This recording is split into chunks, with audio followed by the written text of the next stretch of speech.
KTV Originals।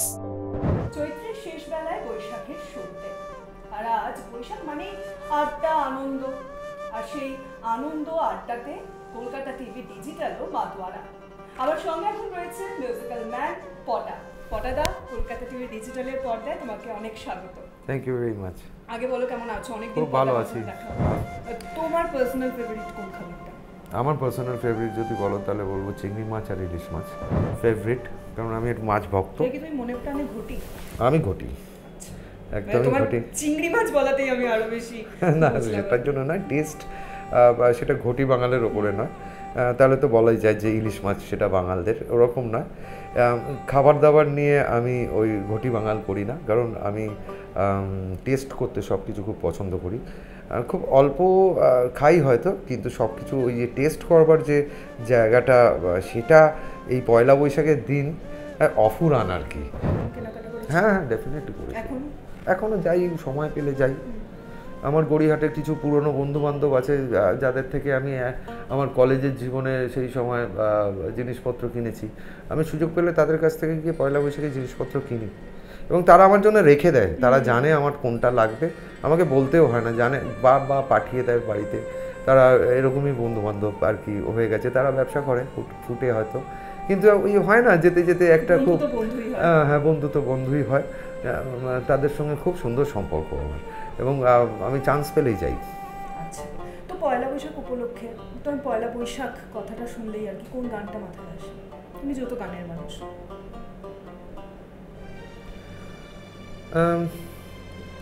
পয়লা বৈশাখ বলতেই কোন গান মানে আসে, তাহলে তো রবীন্দ্রনাথ ছাড়া তো সেখানে আর কি বলি, যেভাবে বাংলা পছন্দের গান যদি হয় তাহলে বলবো যে আমার খুব পছন্দের একটা গান, সেটা হচ্ছে হলুদ পাখি।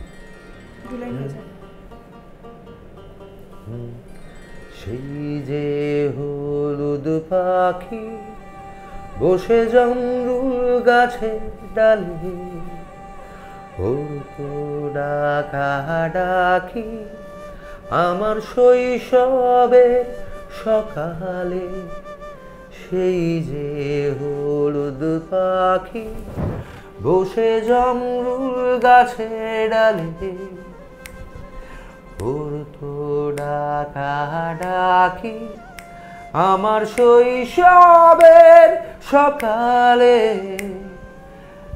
একদিন গেল উড়ে, জানি না কোন সুদূরে, ফিরবে না সে কি ফিরবে না, ফিরবে না আর কোনদিন, ফিরবে না সে কি ফিরবে না, ফিরবে না আর কোনদিন। নস্টালজিয়া। কিছু বছর আগে তুমি ক্যাকটাস থেকে সরে এলে, নিজের একটা দল বানালে।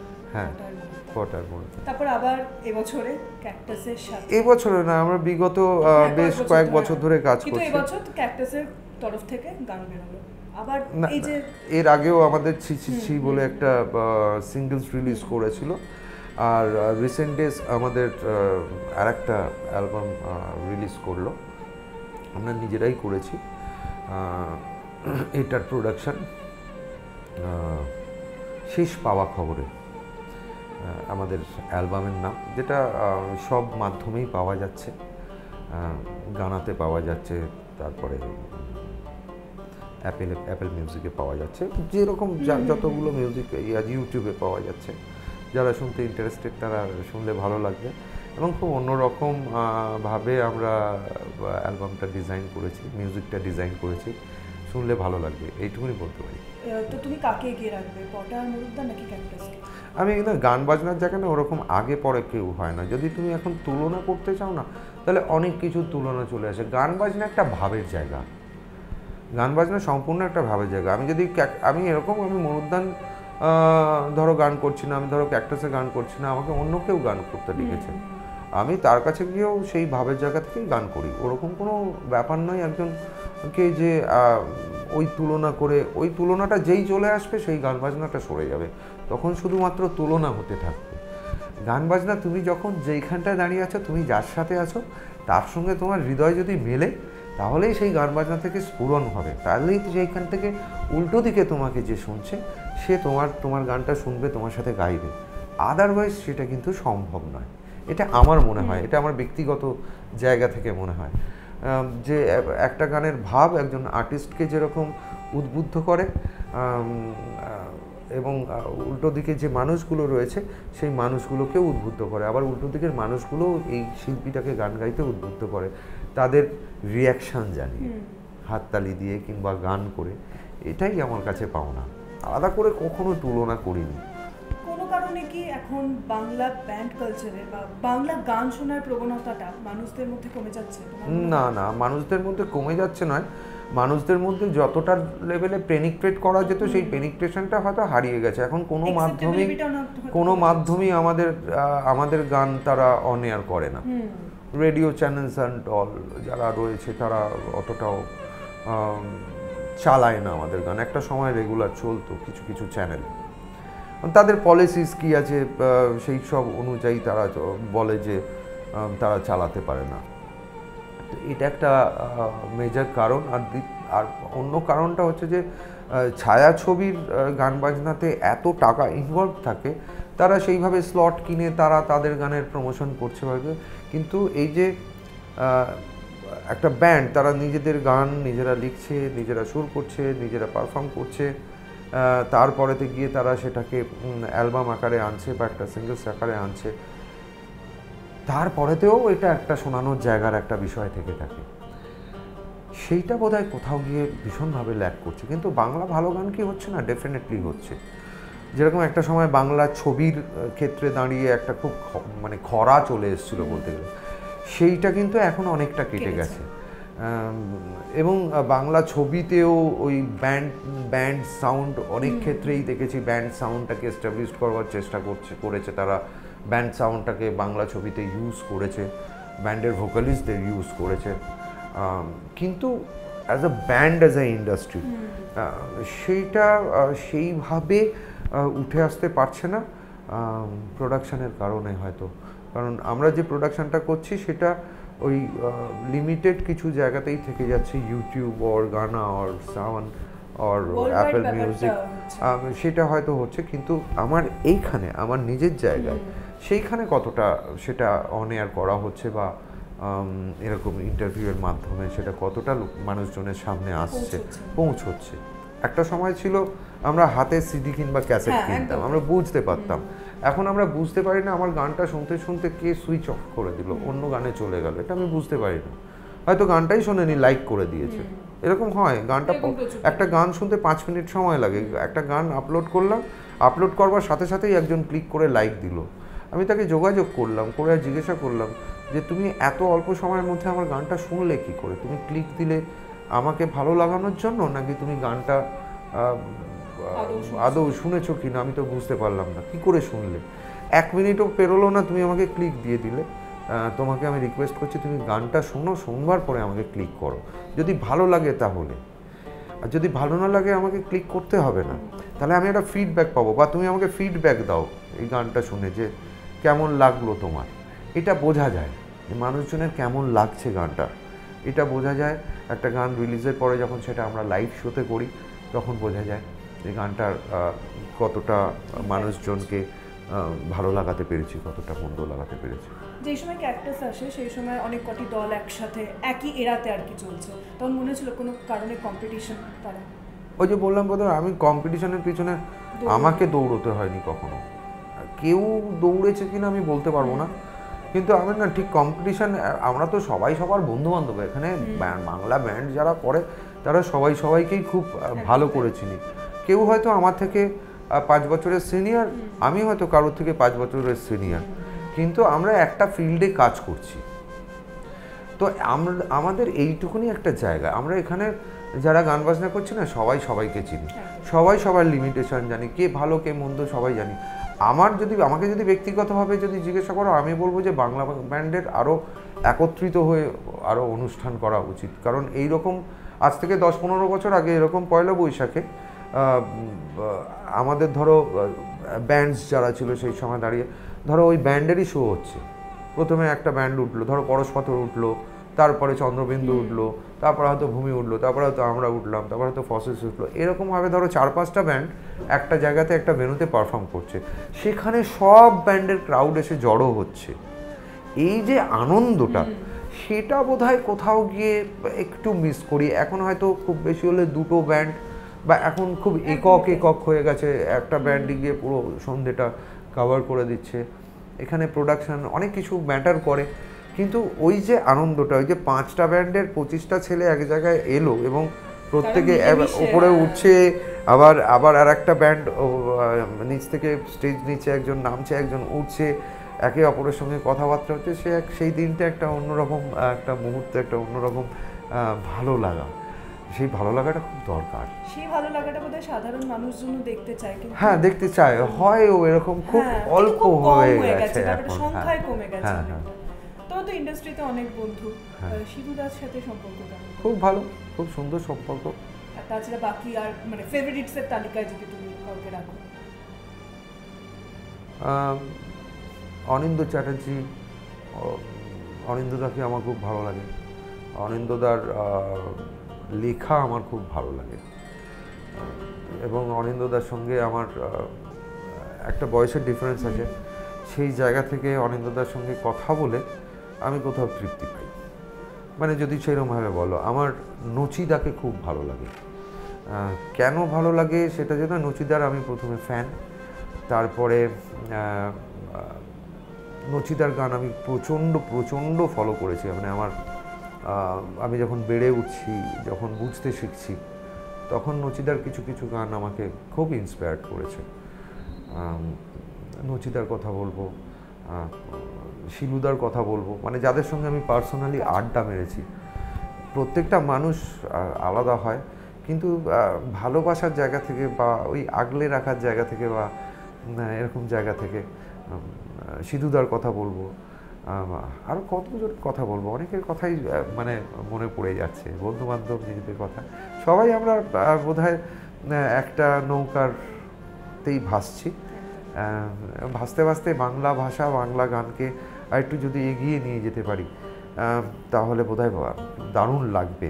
কারণ এখন আমার যেটা মনে হয় সেটা হচ্ছে যে বাংলা ভাষা কোথাও নিজের বাংলার জায়গাতে এসেও কোণঠাসা হয়ে যাচ্ছে।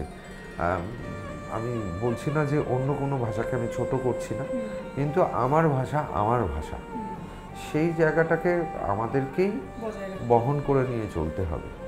সুতরাং আমি আমার দর্শক বন্ধুদেরকে বলবো, আজকে নববর্ষের দিনে আমাদের বাংলা ভাষাকে আমাদের দায়িত্বেই এগিয়ে নিয়ে যেতে হবে।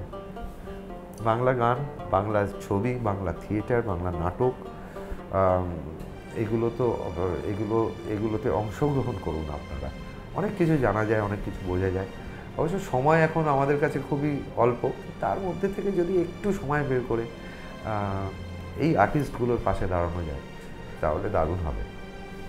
ছোটবেলা থেকে তো নিশ্চয়ই প্ল্যান ছিল না যে গায়কই হবে, নাকি প্ল্যান ছিল যে গায়ক? না, আমার ওরকম কি হতে, মানে যদি গায়ক না হলে বাকি কোন পেশাটা চুজ করতে? খেলাধুলো করতাম, একদম ফুল ফ্লেজেড খেলাধুলোই। ব্যাডমিন্টন, আমি খেলাধুলোটা শিখেছি, আমি গানটা শিখেছি অনেক পরে গিয়ে। গান মানে শিখেছি বলতে, আমি একদম ছেলেবেলা থেকে খেলা শিখি। আমাদের বাড়ির পাশে মাঠ ছিল, সেখান থেকে প্র্যাকটিস হতো সকালবেলায়। তো জন্মের পর থেকে মাঠের সাথেই সম্পর্কটা বেশি। গান হঠাৎ করে গান বাড়িতে গানের চর্চা ছিল, মা গান করতো। হ্যাঁ, মা গান করতো, আর ওই ছেলেবেলা থেকেই ওই আমার ক্যাসেট শুনে বড় হওয়া। ওই ক্যাসেট, তখন রেকর্ড প্লেয়ার ছিল, ওই রেকর্ড প্লেয়ারে গান হতো, তখন ওই ছিল। তো ওই গান শুনে আর বেশিরভাগ সময়টা মাঠেই কাটতো, লেখাপড়া যেরকম যতটা করা ততটা মাঠেই কাটতো। তো আমি যদি আমাকে খুব অনেস্টলি বলতে হয়, যদি আমাকে জিজ্ঞাসা করো, তাহলে আমি খেলাধুলাতেই থাকতাম, ওই ফিল্ডটাতেই থাকতাম। আমার ছেলেবেলা থেকে গান, মানে আমি খেলাধুলো করতে করতে আপন মনে গান করতাম, এরকম গানটা ছিলই, গানটা শরীরে ছিল। তো সেটা কলেজ জীবনে আসবার পরে বিভিন্ন আর্টিস্টদের অনুষ্ঠান দেখবার সৌভাগ্য হলো, বিভিন্ন ফেস্টে যাওয়া শুরু হলো। তখন মনে হতে থাকলো যে আমি বন্ধ হয়ে গেল। তখন মনে হলো যে আমিও গানটা গাইতে পারবো। তো ওই প্রথম কলেজের দুজন বন্ধু, আমি আর অয়ন, দুজন মিলে বললাম চল একটা ব্যান্ড করি না, চেষ্টা করি বলে আমরা প্রথম ব্যান্ড করলাম কলকাতা। তো সেই কলকাতা দিয়ে আমার পথ চলা শুরু, পরবর্তী সময় ক্যাকটাস, তারপরে অনেক আসা যাওয়া, মাঝখানে মনুদ্যান আমার নিজের কাজ করবার জায়গা, সেটা ফর্ম করলাম বন্ধু বান্ধব নিয়ে। এখন সম্পূর্ণটাই গান বাজনাকে কেন্দ্র করে। খেলার মাঠে যাই, খেলা দেখতে প্রচণ্ড ভালো লাগে। আমার যদি কাজ না থাকে, যদি সল্টলেক স্টেডিয়ামে কোনো খেলা পড়ে, আমি সেখানে চলে যাই। অবশ্যই মোহনবাগান ম্যাচ হলে সেখানে যাওয়ার চেষ্টা করি, সাপোর্ট করবার চেষ্টা করি। আর আমি নিজে ব্যাডমিন্টন খেলেছি, ওটা শিখেছি আমি। তো এরকম পয়লা বৈশাখের দিনে আমরা সব মিট করতাম আমাদের ব্যাডমিন্টন কোর্টে, খুব মজা করতাম, আনন্দ করতাম, খেলাধুলাও হতো সেখানে। তো সেই সবগুলো স্মৃতি এখনও যাই, মাঝে মাঝে কোর্টে যাই, পুরনো বন্ধুবান্ধবদের সঙ্গে দেখা হয়, তারা এখন কোচিং করায়, বলে যেতে, সময় হয়ে ওঠে না। সময় বের করলেই বের করা যায়, দেখি দেখা যাক। হঠাৎ যখন সন্ধ্যা নেমে আসে, আকাশ পানে চাঁদ মুচকি হাসে, আধার যখন গভীর হতে চায়, সময় যখন এমনি বয়ে যায়, নিজের ঘরে নিভিয়ে বাতি, রাত্রি আমি থাকবো তোমার সাথী, নিজের ঘরে নিভিয়ে বাতি, রাত্রি আমি থাকবো তোমার সাথী। মানে আমার পার্সোনাল ফেভারিট, থ্যাংক ইউ সেখানে বলারই কিছু নেই। ছোট্ট একটা র্যাপিড ফায়ার, তারপরে শেষ করবো। ইলিশ মাছ নাকি চিংড়ি মাছ? চিংড়ি মাছ দিয়েছো। নববর্ষে নতুন জামা নাকি নতুন বই নাকি নতুন বাদ্যযন্ত্র? এটা আমার তিনটেই লাগবে। তারপর হচ্ছে পুজোতে কলকাতা নাকি অন্য কোথাও? প্রেফার করি কলকাতা, কিন্তু শো পড়ে যায় তো। পুজোতে কলকাতার একটা অন্য মজা আছে।